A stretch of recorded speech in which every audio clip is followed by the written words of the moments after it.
માતાજી મિત્રો કેમ છે બધા મજામાં કે અમે વહેલા ગાજર લીધા હતા એટલે હાલવો બનાવશે એટલે અત્યારે એને કતરવાના છે. ચલો તમને બતાવીએ.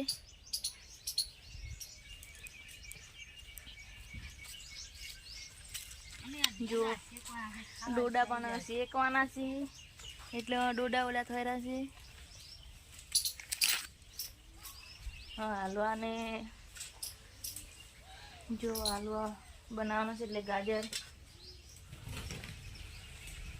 હેલો જય માતાજી મિત્રો, કેમ છો બધા? તો હવે આપણે જે સવારે હલવો લીધો, અરે ગાજર લીધા હતા, હલવો નહોતો લીધો સોરી, એટલે એની તૈયારી ચાલુ છે. તો ગાજર છીલવાનું ચાલુ છે, એક બાજુ છીણવાનું ચાલુ છે, જો એક બાજુ કતરવાનો છે. તો હવે થોડી વાર વિડીયો સ્ટોપ કરીએ છીએ અને જ્યારે કટિંગ થઈ જાય એટલા માટે તમને પછી બતાવીએ કે કઈ રીતે આપણે હલવો બનાવો. જો તો ફાઇનલી હવે આપણે હલવા માટે જે છીણ કરવાની હતી થઈ ગઈ છે. તો છીણ થઈ ગઈ છે, હવે આને આપણે કઈ રીતે બનાવો એ હવે આગળ બતાવીશું. તો તમે જોઈ શકો છો. તો ચલો હવે આપણે એને સ્ટાર્ટ કરીએ કઈ રીતે બનાવો. તો ફાઇનલી હવે આપણે જે ગાજરને પહેલાં કઈ રીતે ઘી નાખી અને ફ્રાય પેલું કરવાનું રહેશે તો જોઈ શકો છો તમે. આપણે ઘી નાખી દીધું છે અંદર. તો પહેલાં ઘીને આ રીતે થોડું હલાવી દેવાનું, શું કે માખણ હતું એટલા માટે.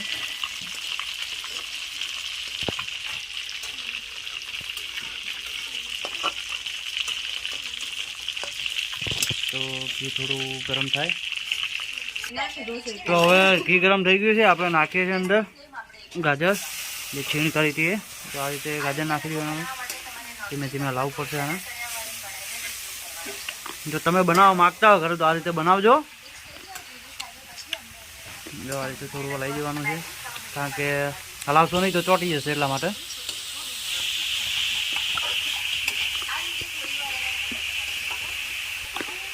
તો આ રીતે થોડી વાર હલાવવાનું છે. તો હું થોડો વિડીયો કટ કરીશ કારણ કે પછી વિડીયો બહુ લાંબો થાય એટલા માટે. તો થોડી વાર આ રીતે ઢોકીને રાખવાનું છે, કારણ કે થોડું બફાય એટલે મજા આવે. તો જોઈએ થોડી વાર આ રીતે બફાય છે કે નહીં. તો આ રીતે જો હલાવતું જવાનું છે. હવે થોડા ઘણો પેલા કે બફાઈ ગયો છે.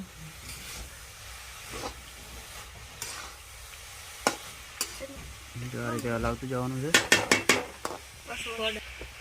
તો હવે આપણે આમાં વેડીશું દૂધ. જો આ રીતે દૂધ વેડવાનું છે. 1 લીટર જેવું દૂધ જોઈએ, ઓછું હોય તો બી ચાલે, એવું નહીં કે લીટર પૂરું જોઈએ. તો આ રીતે બધું દૂધ વેડી દઈએ છે. દૂધ વેડ્યા પછી છે ને અને થોડી વાર આખું દૂધ હવે બળવા દેવું પડશે. તો આપણે હવે દૂધ વેડી દીધું છે, તો આનું દૂધ હવે થોડું બળવા દઈએ છીએ. તો દૂધ બળે એટલા માટે હવે આપણે થોડી વાર વિડીયો સ્ટોપ કરીએ છીએ. તો હવે મિત્રો આપણે એમાં નાખવાની છે ખાંડ. તો હવે ખાંડ નાખીશું. આ રીતે જોઈ લેશો. હવે ખાંડ નાખીએ છીએ. ખાંડ નાખી છે 2 મુઠ્ઠી થઈ ગઈ. 2 મુઠ્ઠી નાખી છે. હવે આ ઉપર નાખી ખાંડ નાખીને પછી આ રીતે એને હલાવવાનું છે. જો માવો તૈયાર થઈ ગયો છે, તો આપણે આનું દૂધ બાળીશું. જો દૂધ થોડી ખાંડ ઓછી પડી તો વધારે નાખશું.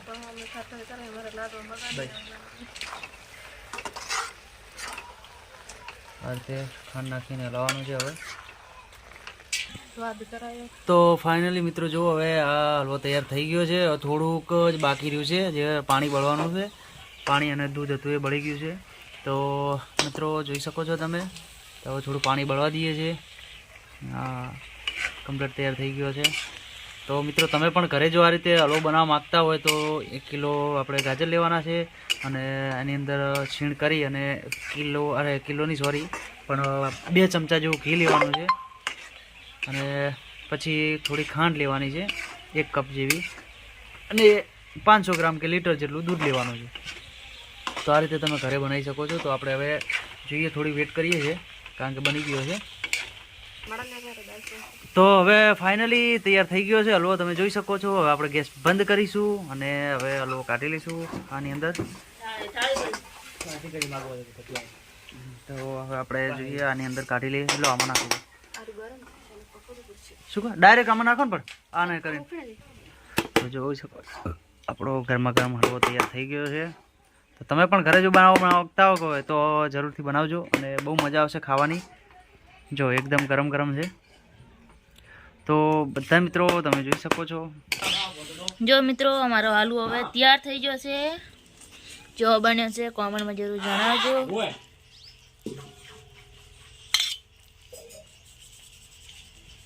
જો બન્યો છે હાસ્લ બન્યો છે કોમેન્ટમાં જરૂર જણાવજો.